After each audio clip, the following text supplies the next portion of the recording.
kali ini kita akan belajar tentang logika dan algoritma.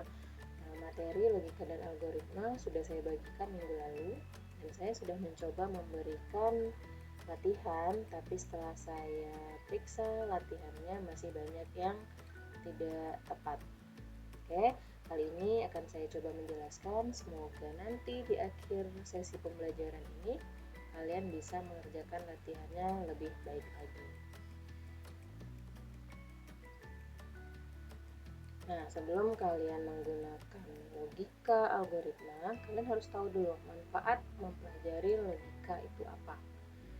Kita lihat ada 4 manfaat mempelajari logika. Yang pertama, menjaga supaya kita selalu berpikir benar menggunakan asas-asas sistematis.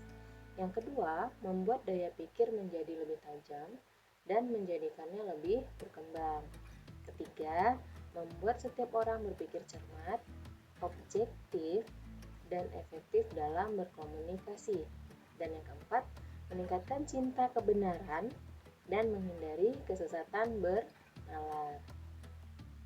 Definisi dari algoritma adalah serangkaian langkah-langkah yang disusun menjadi urutan logis kegiatan untuk mencapai tujuan. Kata logis berarti benar, sesuai dengan logika manusia.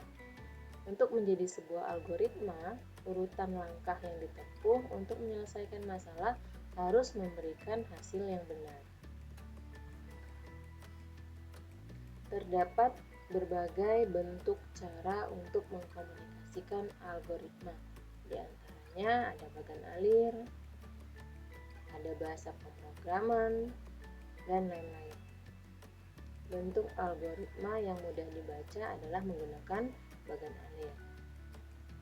Kita bisa lihat fungsi bagan alir merupakan sebuah bagan yang menunjukkan aliran algoritma dan menampilkan langkah-langkah penyelesaian terhadap suatu masalah. Nah, seperti yang dapat kita lihat, ada banyak simbol-simbol, nama, dan kegunaan dalam membuat bagan alir.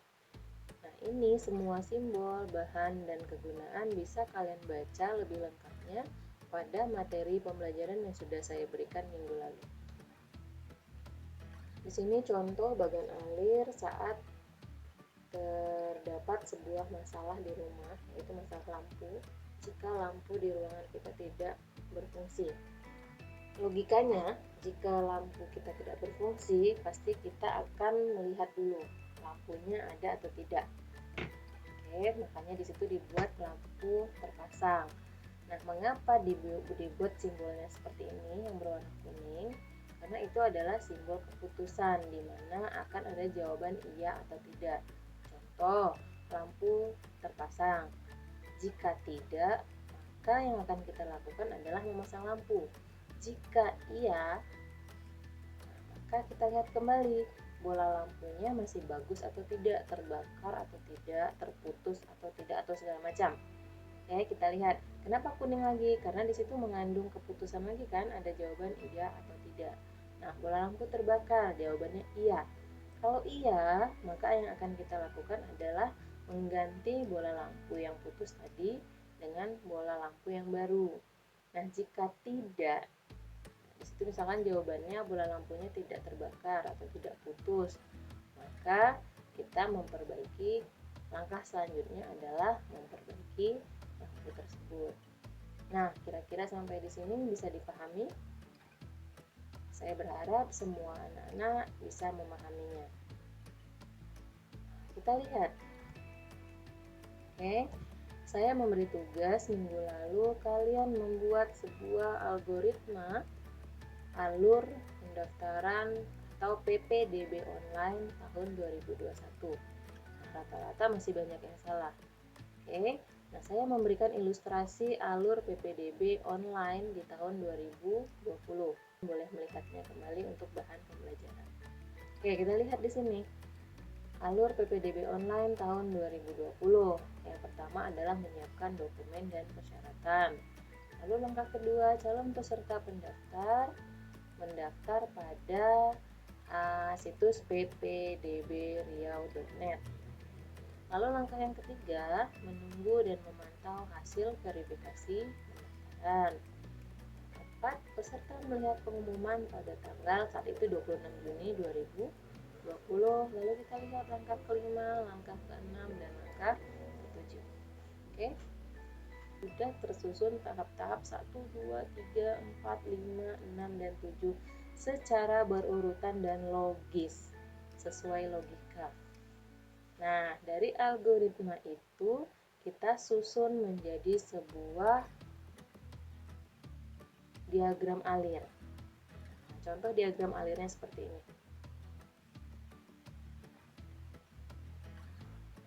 Ini adalah contoh diagram alir dari algoritma penerimaan peserta didik pada tahun 2020. Kita lihat yang pertama itu adalah menyiapkan dokumen sesuai dengan yang pertama tadi kita lihat ya di sini urutan logikanya. Oke, kita menyiapkan dokumen terlebih dahulu. Nah, mengapa simbolnya seperti ini? Karena ini adalah simbol persiapan.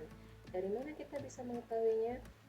Kalian silahkan lihat kembali materi yang ada di atasnya, yaitu tentang simbol, nama, dan arti atau kegunaan.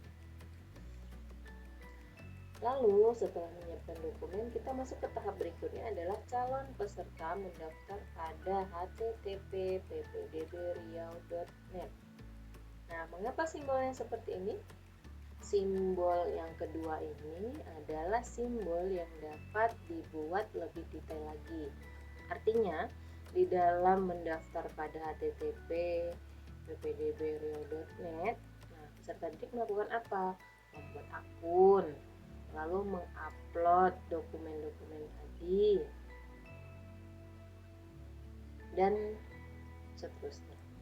Lalu yang ketiga yaitu menunggu, memantau hasil verifikasi.